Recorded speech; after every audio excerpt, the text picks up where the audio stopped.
जय जगन्नाथ। उड़ीसा के राज्यपाल श्री गणेश लाल जी, मुख्यमंत्री मेरे मित्र श्रीमान नवीन पटनायक जी,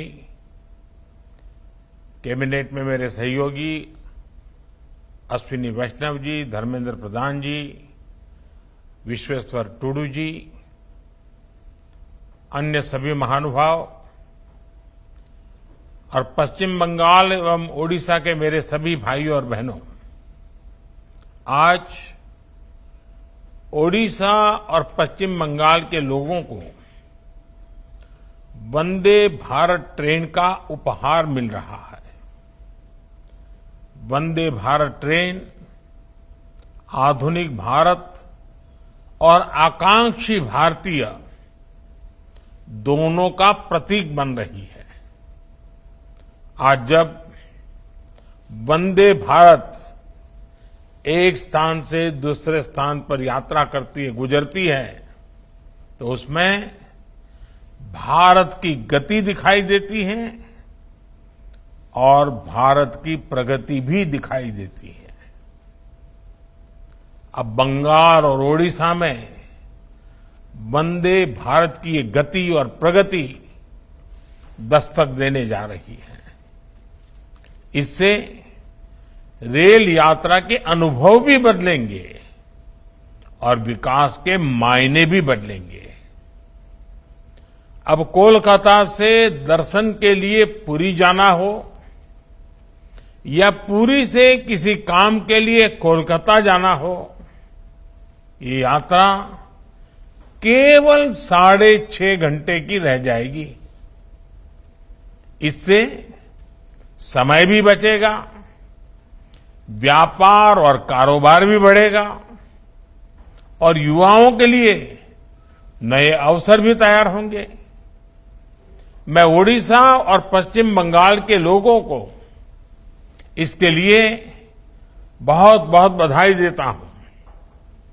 साथियों, जब भी किसी को अपने परिवार के साथ कहीं दूर यात्रा पर जाना होता है तो रेल ही उसकी सबसे पहली पसंद होती है, उसकी प्राथमिकता होती है। आज ओडिशा के रेल डेवलपमेंट के लिए और भी कई बड़े कार्य हुए हैं।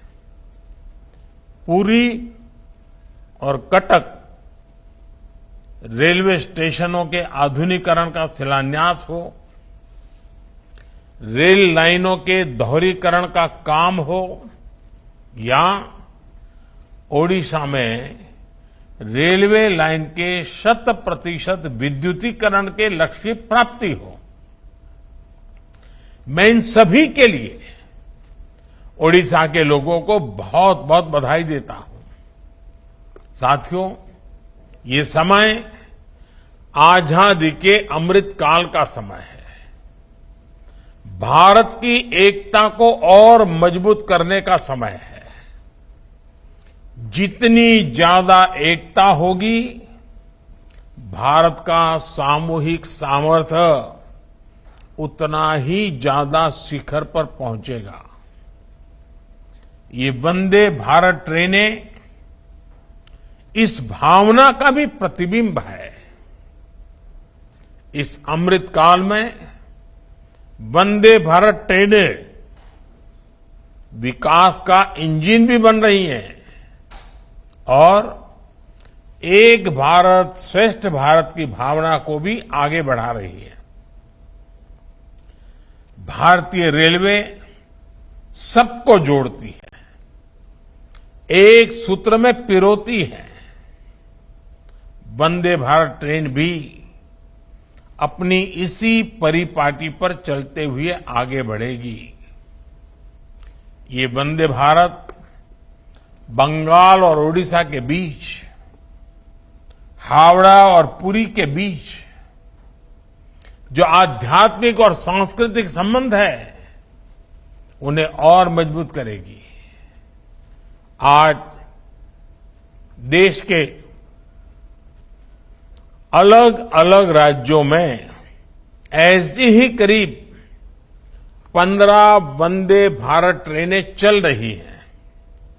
ये आधुनिक ट्रेनें देश की अर्थव्यवस्था को भी रफ्तार दे रही हैं। साथियों, बीते वर्षों में भारत ने कठिन से कठिन वैश्विक हालातों में भी अपने विकास की गति को बनाए रखा है। इसके पीछे एक बड़ा कारण है कि इस विकास में हर राज्य की भागीदारी है। देश हर राज्य को साथ लेकर आगे बढ़ रहा है। एक समय था जब कोई नई टेक्नोलॉजी आती थी या नई सुविधा बनती थी तो वो दिल्ली या कुछ बड़े शहरों तक ही सीमित रह जाती थी।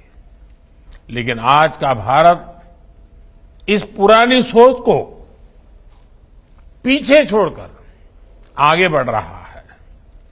आज का नया भारत टेक्नोलॉजी भी खुद बना रहा है और नई सुविधाओं को तेजी से देश के कोने कोने में पहुंचा रहा है।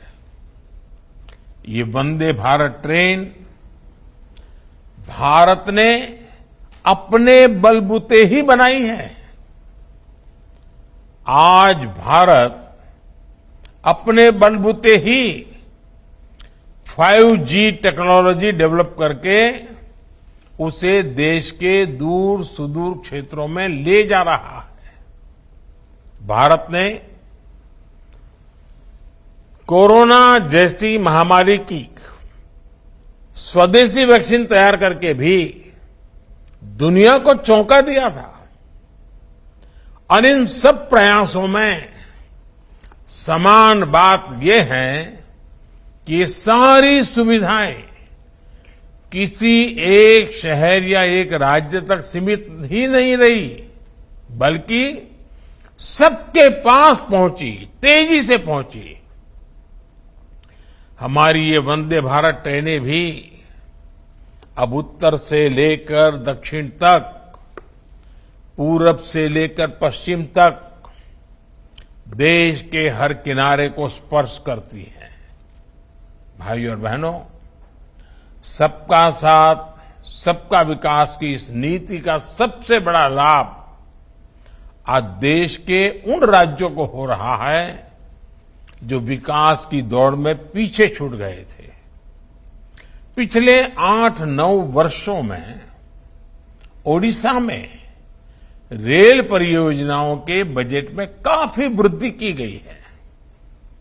2014 के पहले 10 वर्षों में यहां हर वर्ष औसतन 20 किलोमीटर के आसपास ही रेल लाइनें बिछाई जाती थी, जबकि साल 2022-23 में यानी सिर्फ एक साल में ही यहां 120 किलोमीटर के आसपास नई रेल लाइनें बिछाई गई हैं। 2014 के पहले 10 वर्षों में यहां ओडिशा में 20 किलोमीटर से भी कम लाइनों का दोहरीकरण होता था। पिछले साल ये आंकड़ा भी बढ़कर 300 किलोमीटर के आसपास पहुंच गया है। ओडिशा के लोग जानते हैं कि करीब 300 किलोमीटर लंबी खोर्दा बोलांगीर परियोजना कितने वर्षों से लटकी हुई थी। आज इस परियोजना पर भी बहुत तेजी से काम चल रहा है। हरिदासपुर पारादीप नई रेल लाइन हो, टिटलागढ़ रायपुर लाइन का दोहरीकरण और विद्युतीकरण हो, जिन कामों का इंतजार ओडिशा के लोगों को वर्षों से था, वो अब पूरे हो रहे हैं। आज ओडिशा देश के उन राज्यों में है जहां 100% रेल नेटवर्क का इलेक्ट्रिफिकेशन हो चुका है। पश्चिम बंगाल में भी 100% 100% इलेक्ट्रिफिकेशन के लिए तेजी से काम चल भी रहा है। इससे ट्रेनों की रफ्तार बढ़ी है और मालगाड़ियों की समय की भी बचत हुई है। ओडिशा जैसा राज्य जो खनिज संपदा का इतना बड़ा भंडार है, केंद्र है, उसे रेलवे के इलेक्ट्रिफिकेशन से और ज्यादा फायदा मिलेगा। इससे औद्योगिक विकास को गति के साथ ही डीजल में होने वाले प्रदूषण से भी मुक्ति मिलेगी। साथियों, इंफ्रास्ट्रक्चर के निर्माण का एक और पक्ष है जिसकी उतनी ज्यादा चर्चा नहीं होती। इंफ्रास्ट्रक्चर से लोगों का सिर्फ जीवन ही आसान नहीं होता, बल्कि ये समाज को भी सशक्त करता है। जहां इंफ्रास्ट्रक्चर का अभाव होता है, वहां लोगों का विकास भी पिछड़ जाता है। जहां इंफ्रास्ट्रक्चर का विकास होता है, वहां लोगों का विकास भी तेजी से होता है। आप भी जानते हैं कि पीएम सौभाग्य योजना के तहत भारत सरकार ने 2.5 करोड़ से ज्यादा घरों को मुफ्त बिजली कनेक्शन दिया है। इसमें उड़ीसा के करीब 25 लाख और बंगाल के 7.25 लाख घर भी शामिल है।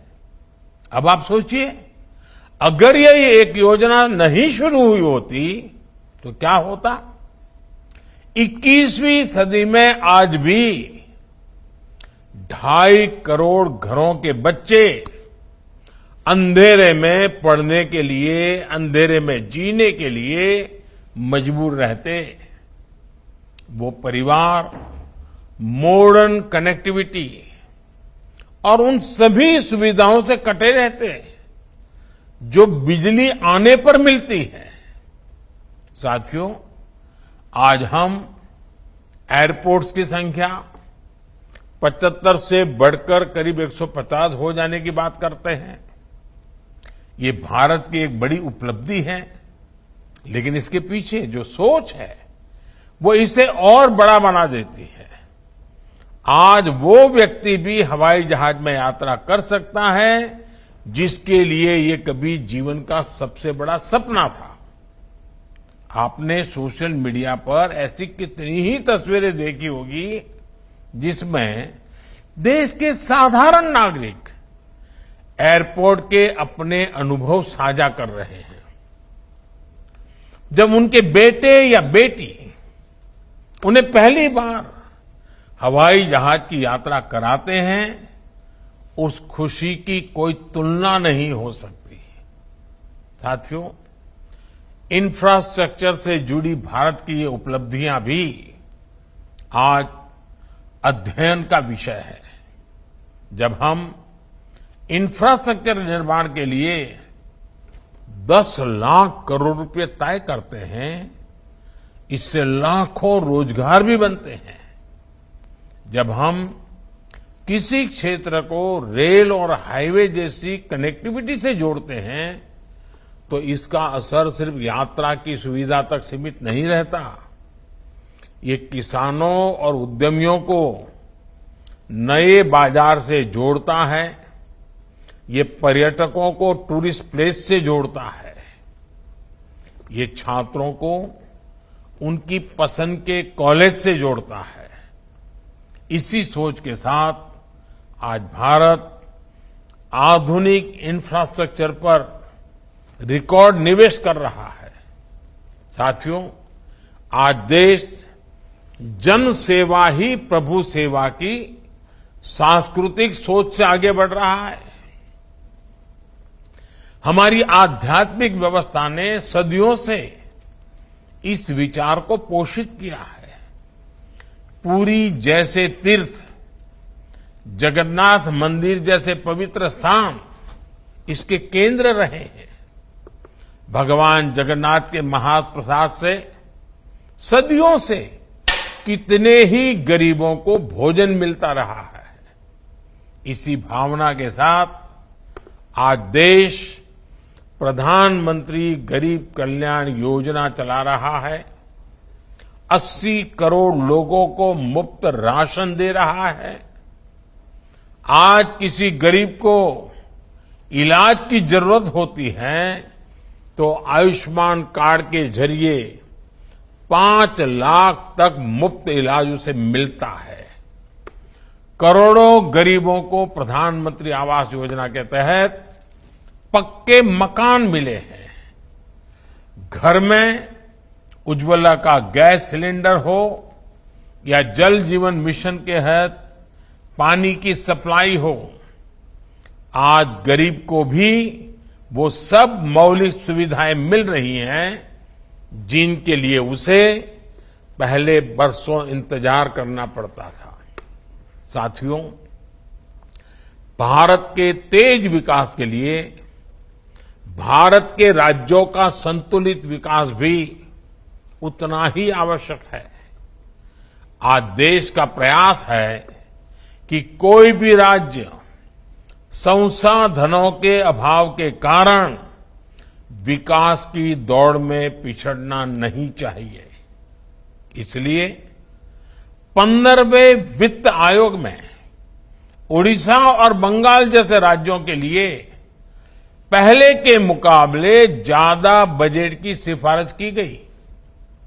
ओडिशा जैसे राज्य को तो इतनी विशाल प्राकृतिक संपदा का भी आशीर्वाद मिला हुआ है, लेकिन पहले गलत नीतियों के कारण राज्यों को अपने ही संसाधनों से वंचित रहना पड़ता था। हमने खनिज संपदा को ध्यान में रखते हुए खनन नीति में सुधार किया। इससे आज खनिज संपदा वाले सभी राज्यों के राजस्व में काफी वृद्धि हुई है। जीएसटी आने के बाद टैक्स से होने वाली आमदनी भी काफी बढ़ गई है। ये संसाधन आज राज्य के विकास के लिए काम आ रहे हैं, गांव गरीब की सेवा में काम आ रहे हैं। ओडिशा प्राकृतिक आपदाओं का सफलता से मुकाबला कर सके, इस पर भी केंद्र सरकार का पूरा ध्यान है। हमारी सरकार ने ओडिशा को आपदा प्रबंधन और एनडीआरएफ के लिए 8,000 करोड़ रुपए से ज्यादा की राशि दी है। इससे साइक्लोन के दौरान जन और धन दोनों की सुरक्षा में मदद मिली है। साथियों, मुझे विश्वास है आने वाले समय में ओडिशा, बंगाल और पूरे देश के विकास की ये गति और बढ़ेगी। भगवान जगन्नाथ, मां काली, उन्हीं की कृपा से हम नए और विकसित भारत के लक्ष्य तक अवश्य पहुंचेंगे। इसी कामना के साथ आप सभी को बहुत बहुत धन्यवाद। फिर एक बार सबको जय जगन्नाथ।